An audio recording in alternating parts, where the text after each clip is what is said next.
Have you ever thought about how a PvE build would hold up in PvP? Well, I've got a good one for you. Today's build is a double whammy, a PvE and PvP build. Today's build is not only deadly in PvE, but if you decide to take it into PvP, you're gonna have a blast. And since Iron Banner is active at the moment, this is a build I highly recommend you take it for a spin. So if you enjoyed today's video and you're new to the channel, you might want to consider hitting that subscribe button for more Destiny 2 builds. Now, let's get started with today's build. Today's build revolves around the Void subclass. And yes, this is a revamp of a video I posted several weeks ago. With several tweaks and changes, this build is viable for PvP. Now, if you missed that video, that's going to be linked down below in the description. Now let's cover the basics. When it comes to choosing your super ability, you can choose any of the supers. Keep in mind that the super with the faster cooldown you'll be able to utilize more often, since this build generates a ton of orbs.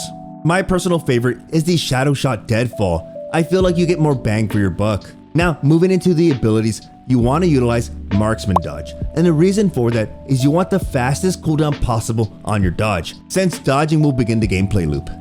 Now, when it comes to your jump ability, whichever one you choose is perfectly fine. When it comes to your smoke bomb, you only get one option. Now, getting into your grenade, I highly recommend Vortex Grenade. When it comes to PvP, players tend to group up a lot. And when utilizing a Vortex Grenade, not only does it pull enemies towards the center of it, but it continuously damages those enemies. And with one of our fragments, it's going to weaken them. Now, when it comes to choosing aspects, this one's simple. You want to utilize Vanishing Step. When you dodge, this is going to make you invisible. Next over, Stylus Executioner, aka WALLHACKS. Yes, you're going to be able to see your enemies through walls in PvP. I know it sounds like cheating, but the way today's build is designed, don't blame me if you're getting reported by a ton of players. Why? Because they're going to feel like you automatically knew where they were at. For those of you who've never used Stylus Executioner, defeating a weakened, suppressed, or volatile target grants invisibility and True Sight. True Sight is going to be our wall hack ability. Essentially, when we defeat a weakened, suppressed, or volatile target, this is going to grant us True Sight, and we're going to go invisible once again. Moving into our fragments, our first fragment of choice is Echo of Persistence. Void buffs applied to you have increased duration, invisibility, overshield, and devour. What if I told you that today's build is going to have all three? You're going to be benefiting from invisibility, overshield, and devour. Our next fragment is Echo of Expulsion. Void ability final blows cause targets to explode. Remember when I said Vortex Grenade is going to play a huge role in today's build? Well, it is. When our enemies are being sucked into that Vortex Grenade, if they die to that Vortex Grenade, they're gonna blow up. Next over, we have Echo of Undermining. Your Void Grenades weaken targets. Not only are our grenades weakening targets, but they're also gonna cause targets to explode upon death. As you can tell, there's a little bit of synergy going on there. Lastly, the main driving force behind this entire build is Echo of Starvation. Picking up a Void Breach or an Orb of Power grants Devour. When you're on the brink of death, by picking up that Orb of Power, this is going to give you a health bump. For those of you who are unaware of how Devour works, Final Blows restore you to full health, grants you grenade energy, and will extend Devour. And remember, we have Echo of Persistence, which is going to give us an extended timer on our Devour perk. Now, if you're wondering, well, Brave, is this the PvP portion or the PvE portion? What if I told you that at this very moment, you can save this entire build and it can be used for either activity? That's right, this is what I like to call a universal build. Regardless if you're going into PvE or PvP, this build will get the job done. Now, this is where we make minor tweaks and changes to make this build deadly for PvP. Our exotic of choice is the GYRFALCON'S HAUBERK. It comes with the perk See Me, Feel Me. Now, the main purpose of this entire exotic is going to be the first sentence. Your void weapons gain volatile rounds after you emerge from being invisible. That's right, when we break invisibility, our void weapons will gain volatile rounds. Next over, we have our weapon of choice, or better yet, our weapons of choice. This build focuses on one perk, and that's Repulsor Brace. Defeating a void debuff target grants an overshield. And if you're wondering, yes, that does piggyback off of Echo of Persistence. We'll have an overshield with an extended timer. The good thing about Repulsor Brace is that it randomly rolls on a ton of weapons. Now, I'm only going to name a few, but down below in the comment section, you'll have a list of these weapons. Better yet, you'll have a link to these weapons. Now, just to name a few of my favorites, you have the Unforgiven Submachine Gun, you have the Yesteryear Pulse Rifle from Gambit, you have the Exalted Truth from Trials of Osiris, and we have everyone's favorite pulse rifle, the VLSX. Keep in mind that the easiest one to get is the WALLHACKS. This one comes with a standard perk of Repulsor Brace. Now before I get into the gameplay loop, I'm gonna cover the mods we used for today's build. For starters, on our helmet, we utilized one Void Siphon mod. And yes, if you're wondering, this does work in PvP, but it requires 2 kills. And trust me, the way today's build is designed, you're gonna be able to get those easily. Next over, I decided to use 2 Void Targeting mods. This is gonna improve target acquisition, accuracy, and aim down sight speeds for our Void weapons. Since this build is mainly focused on getting kills with your Void weapons, we want all the assistance we can get. Now getting into our gauntlets, I decided to utilize 2 Void Loader mods. The reason we went with these reload mods is because we want to get a ton of kills with our Void weapons. The last thing we want is to run out of ammo with our Void weapon and not be able to reload in time. Getting into our chest piece, the main mod of choice is going to be Charged Up. This is going to increase the maximum number of stacks of armor charges we can carry by 1. Next over, I decided to utilize 2 Unflinching Void Aim. This reduces flinching from incoming fire while aiming down sights with a Void weapon. Similar to our targeting mods, we want all the assistance we can get with our Void weapon. Now on our leg armor, we're utilizing 1 Stacks on Stacks mod, thus meaning every time we pick up an Orb of Power, this is going to give us 2 armor charges. Next over, we have Insulation. Reduces class ability cooldown each time you pick up an Orb of Power. Next over, we have Void Weapon Surge. Your Void weapons gain a small bonus to damage while you have an armor charge. Your armor charge now decays over time. Now moving into our Hunter Cloak, we're utilizing 1 Time Dilation. Your decaying armor charge has a longer duration.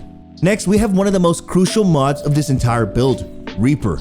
After using your class ability, your next weapon Final Blow spawns an Orb of Power. And lastly, we have our Outreach mod. Reduces melee cooldown when you utilize your class ability. Now our final mod of this entire build comes from our seasonal artifact, and that's going to be Volatile Flow. Picking up an Orb of Power grants your Void weapons volatile rounds. Before we get into the gameplay loop, let's cover the armor stats I decided to go with. Since this build revolves around being invisible and staying alive in PvP, your main focus is going to be on mobility and recovery. The reason we want higher mobility is because mobility is tied to our class ability. The higher mobility we have, the faster cooldown we have on our dodge, thus allowing us to go invisible. And since it is PvP, every time we take damage, we want to be able to recover quickly, and that revolves around our recovery stat. Now let's cover the gameplay loop. And when I say this is an easy gameplay loop, it's really easy. When you spawn into a PvP match, do not use your invisibility right away. The reason for this is because if you dodge right away in a PvP match, you may not be able to take full advantage of this build, since you are limited to the amount of seconds you are invisible. Even with Echo of Persistence, you may be too far away to defeat an enemy. The best option for this build is to wait till you see red on your radar, go invisible. At that moment, you want to have your Void weapon ready to go. When you break invisibility, this is going to give your Void weapon volatile rounds. When you defeat that target, this is going to activate Repulsor Brace, and it will activate Stylish Executioner, thus reactivating your invisibility.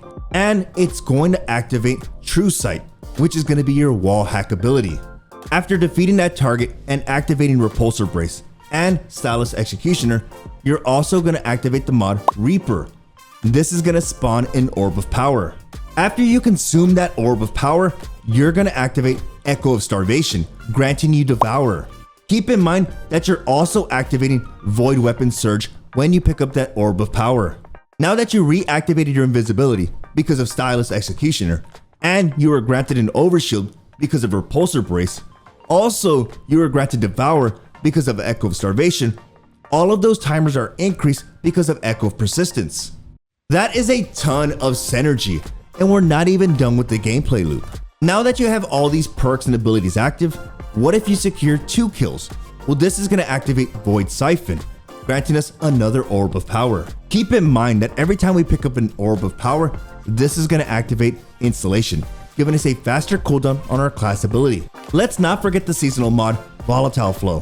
When we pick up an Orb of Power, this is going to grant our Void weapons volatile rounds. One of the best things about volatile rounds is you can really punish enemies who are clumped up together, and in PvP, players tend to stand next to each other.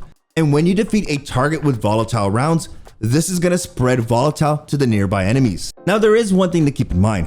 When utilizing Stylish Executioner, there is a cooldown on this perk, meaning once you activate it, you cannot reactivate this perk for 12 seconds. But since we are utilizing the fragment echo of persistence, our void invisibility lasts 11 seconds and our void overshield lasts 12 seconds, meaning right before your void invisibility ends, all you have to do is deal damage to any enemy, and this is going to make them volatile.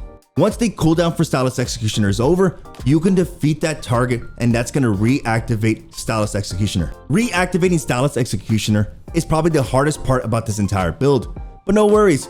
If you fail to reactivate it, once your cooldown's over, more than likely you'll have your dodge ability back, thus allowing you to go through the entire gameplay loop once again.